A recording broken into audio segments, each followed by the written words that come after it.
Morning, I'm Lynn and welcome to another day at Ewetopia Farms. This is gonna start like my winter videos with feeding the cats.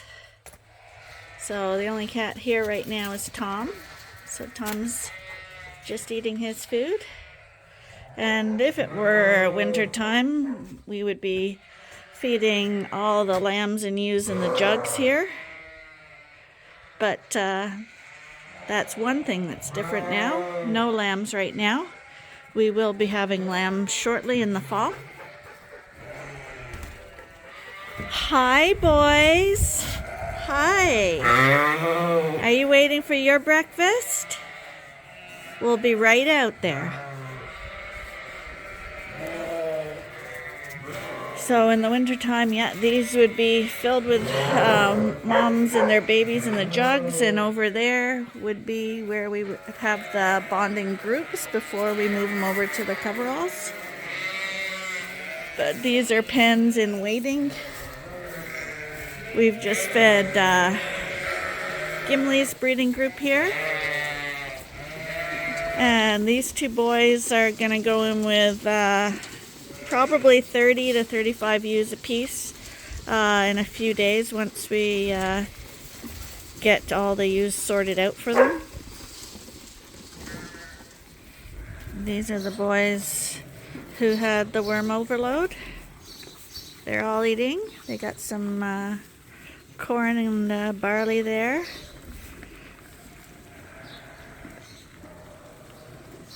And everybody in here is eating well.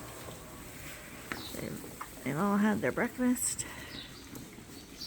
Now I'm just going to check all their drinkers that they're clean and do the salt and minerals. So today is a big day for two of these rams.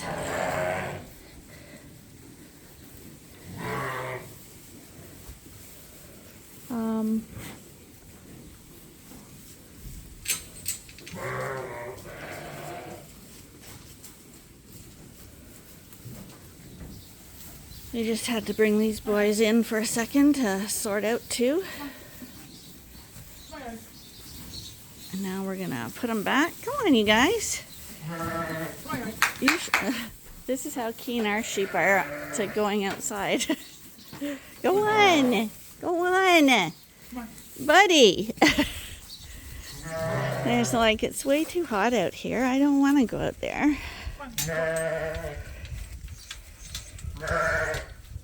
Gladiator.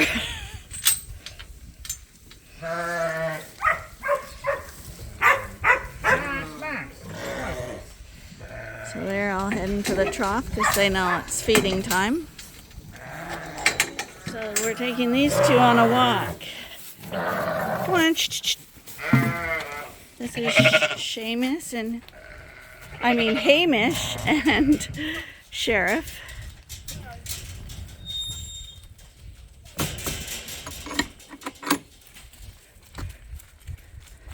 Max.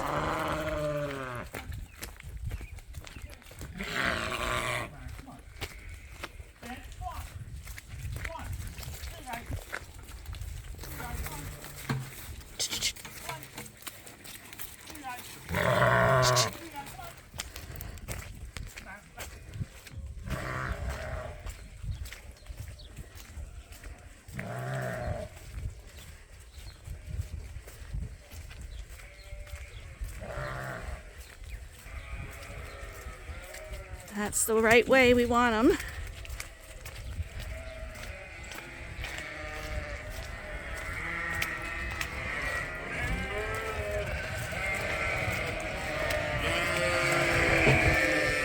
Oh.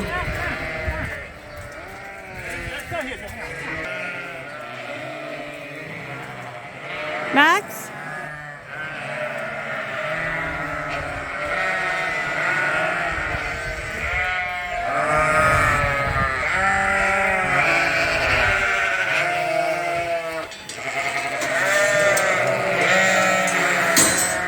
Okay, so Hamish is in this group. So Hamish just went in his breeding group, and Sheriff is going to go in his. Come on, buddy. Come on, turn around.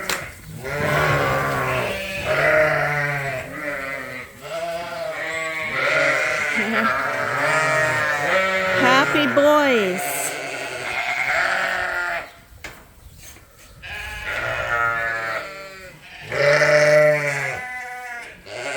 Where's Hamish?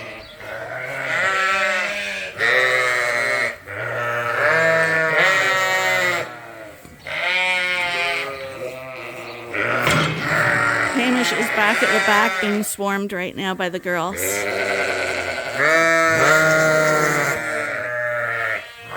So, this is Hamish's group, and a ewe was jumping on him, not the other way around.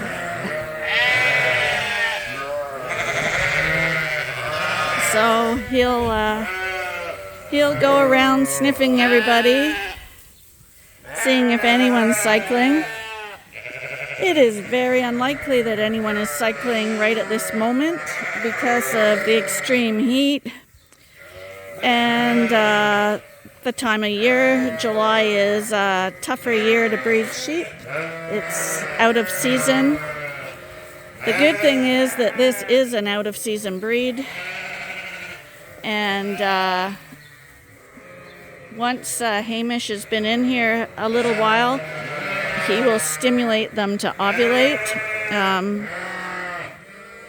Ewes being around a ram, the ram is secreting pheromones, I guess, and that causes ewes to ovulate. So usually a few weeks after a ram first goes in, everyone will start cycling. Some people will use a teaser ram because if you put the teaser ram in for a few weeks, then when you put the ram that you want to breed with in, everybody should be cycling, and he can start breeding right away. A teaser ram is a vasectomied ram. He is still a ram. He's not a wether. He hasn't been neutered. It's just a vasectomy, so he still carries all the pheromones and stuff to stimulate a ewe. We don't really see the point of a teaser. We've got so many rams here, so we just put the ram in a little bit earlier. We have a huge ram group, so it's kind of a bonus for the rams to just get out of the big group and in with the ewes. So we expect the bulk of breeding to start a couple of weeks later with the existing ram that we have, and if he does catch a few earlier, it's just a bonus for us. But for people who want to tighten up their groups, that's where a teaser ram might come in handy, because when the real ram goes in, they're gonna start cycling like right away. So when we sort breeding groups out for our rams, all these ewes are recorded. I keep track of every ewe that is with every ram, so I know who their babies are, because I try to avoid inbreeding, and a lot of these sheep are registered as well, so you want to make sure you have your paperwork correct. But even on the crosses, I like to know who's bred to who, so in the future, if I keep any of their lambs back, I can make sure that I am not putting their dad with the daughter or anything like that. All these ewes were out at pasture, so they were all dewormed the other day. You probably saw that video. So they're ready to go. We're flushing them as well, so these girls have been getting extra grain to build back their condition and to get them to flush more eggs. And I believe Arnie's going to start feeding them wrapped hay too, which is going to be higher quality hay as well. And Hamish here, that when the ram's near, what a ewe will do is she'll squat down like that one did and pee, and the ram will sniff her, and he can tell by sniffing if the ewe is cycling or not. And to do that, see, he's just sniffing everyone. He's not too interested in anyone yet. But if you ever see a ram by a ewe after he's sniffed and he puts his head up in the air and curls his lip, that's him trying to get a really good smell. But right now he's hungry. He's got his head in the feeder and it's breakfast time. So now we're in Sheriff's group, and the rams love it when the ewes are eating, because they can go around and easily check all the ewes out to see if anyone's cycling instead of having to run around the pen. They're all lined up for him. So he's going to check. Like I said, usually it takes a couple of weeks of the rams being in with them before they start cycling at this time of year. In prime season, the ewes would be cycling probably as soon as you put the rams in, because it would be in season. This is definitely out of season. We don't use cedars on any of our sheep. This is an out of season breeding breed. So because we're selling breeding stock, if we're going to advertise that they breed out of season, we want to know that they actually are breeding out of season, because not all out of season breeders do breed out of season. And we have extremely good luck with breeding out of season. We tried cedars one year, and our catch rate was actually higher without the cedars. So we thought, okay, why do the extra work if we don't have to? So we don't do it. Cedars would only be really, in our case, if we wanted to tighten the groups up. So say we wanted this whole group to lamb in 1 month. Then you'd use a cedar, and you'd be able to know exactly when the sheep were due.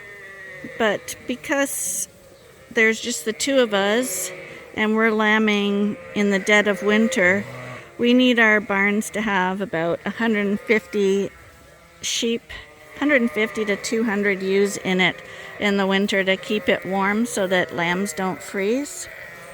So when you got that many sheep in the barn, we obviously can't be lambing out that number of sheep all by ourselves, all in a few weeks.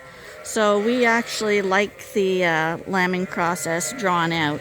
I mean, yes, it is exhausting for sure, but it guarantees that we're not going to have freezing lambs, and that we have space in the barn for everybody, and that Arnie and I are able to handle the workload because we don't have help here.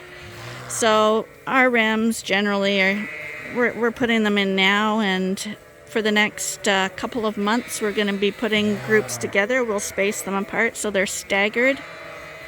Most of the sheep will come in within 3 to 4 cycles. The first cycle we don't count because we consider that, like what I said, the ram being like a teaser at that point. It's a bonus if they breed the first cycle for us. But most of them will breed in the second and third cycle. And the fourth cycle is kind of like a cleanup. And we leave the rams in the whole time, because we find there's no harm in the ram being here. And that's how we do it and why we do it that way. Hi, how you doing, Angel? This is Angel. Hi. You're in with Sheriff. He's coming to have a look at you. He's not a bad ram. And see, she's put her tail up for him, so he can check her out. And he's going to try flirt with her. She's not interested. If she's not interested, even if he thinks she's pretty attractive, he's not going to breed her because she won't let him. They only breed when they're cycling, and the cycling only lasts for, I think, like a day and a half. So if you have too many ewes in with a ram, he can miss a ewe because it's a really short window for each ewe. We generally have 30 to 35 ewes per ram. An adult ram can handle about 50 ewes. But we have lots of rams, lots of different bloodlines, and we're selling breeding stock. So we like to have lots of separate, unrelated groups going so that when customers come, I can put together a lot of unrelated groups for them. Different rams that will not be related to any ewe lambs that they buy. So that way people can do one-stop shopping. And there's the example of the lip curling I was talking about. He sniffed her and he's, I don't know if you caught that, but he curled his lip up. And that's just a way to help, that lip helps funnel the smells into his nose a little better.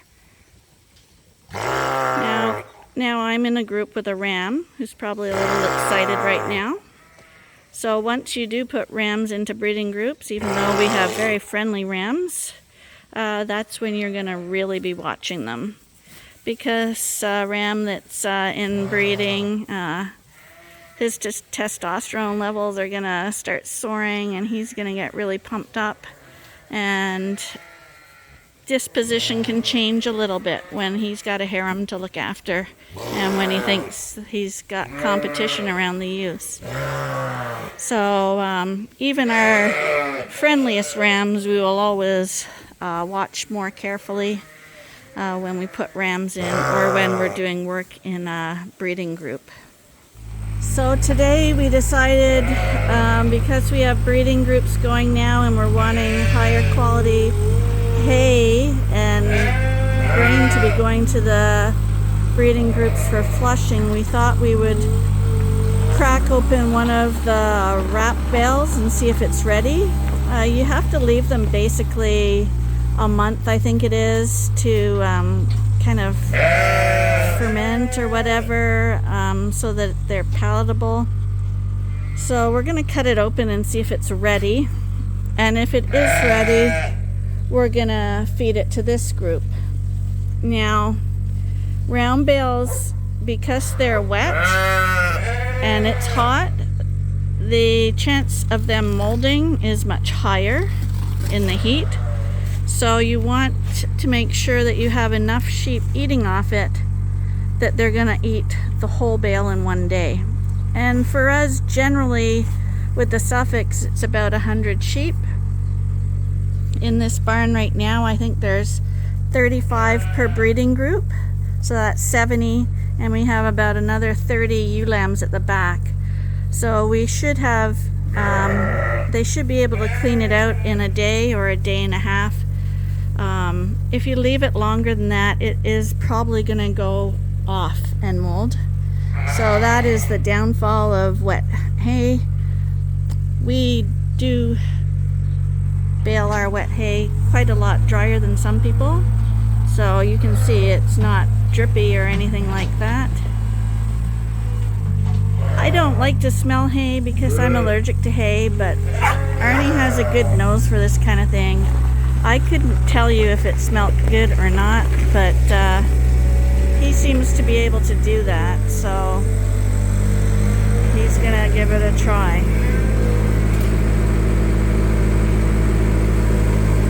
Now these bales, because they do have the added moisture, are going to be harder to roll out than the dry bales because they are going to be heavier. And sometimes they stick together more too because of the moisture, so they're a little more difficult. So that's why Ernie made sure that the feeders were cleaned right out so that it would roll more easily. Okay, so from the initial taste testing that's going on at the front here, they're digging right into this hay. I think they can smell that freshness on the hay because they're not looking like this is something they're not enjoying. They're chowing right down. There's nothing worse. Our sheep are fussier because we do feed them all the time, so we never have sheep that are going hungry. We don't believe in having empty troughs. So as a result, we rarely have listeriosis and stuff because our sheep are fussy. And fussy sheep won't eat overly coarse hay, they won't eat moldy hay. But these guys are digging right in. So that's a really good sign that this hay is done well.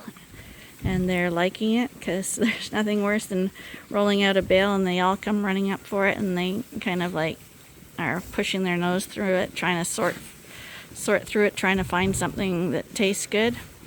That's an indication that you don't have a good bale. But these guys, I would say they definitely like this bale. Phew! A good bale. And this will be higher in protein. It's first cut, so it's not what you'd be giving to lactating ewes, but it is a step up from the dry hay they were getting, and will help with the flushing process. I'd say they like it.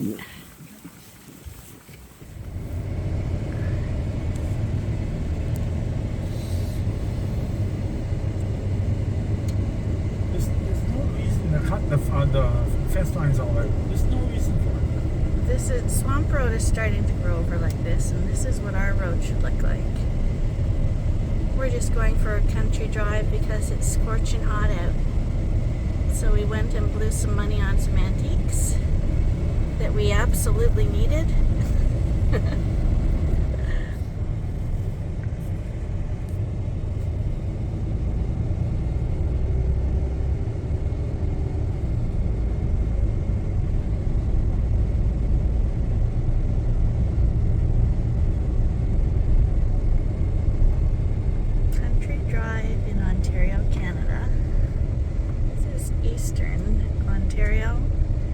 Outside of Kingston, which is just north of Lake Ontario.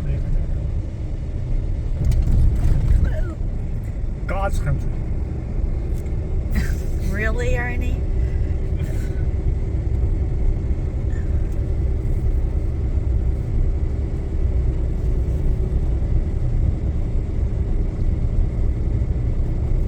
Is that bird poop on the windshield?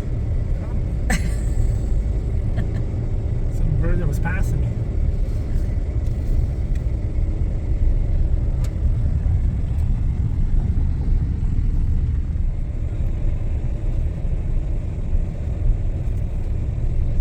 It's scorching hot again today, so we're trying to get shade vicariously by driving under trees. Can't go out in the shade because you'd be eaten alive by deer fly, horsefly, and mosquitoes. The joys of summer. This is actually a road. I don't remember this. How come it's like this? It's not too good maintained. But this is by Peters, isn't it?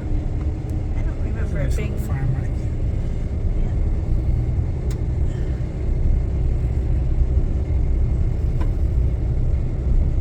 We'll do the same drive in the fall when the leaves have changed.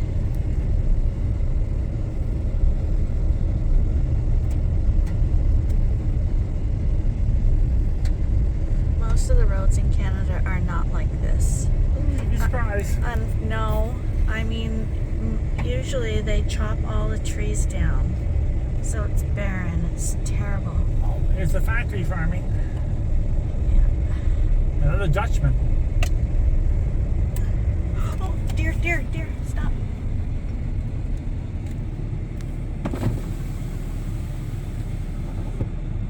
Hey, buddy. Okay, wait, I'm going to take a picture now. Stop. Don't go in the cornfield. They got ears. You get it?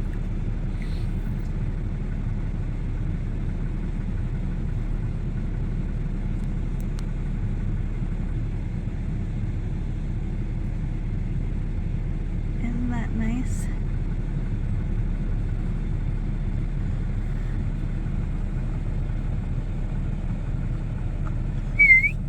Arnie, don't scare.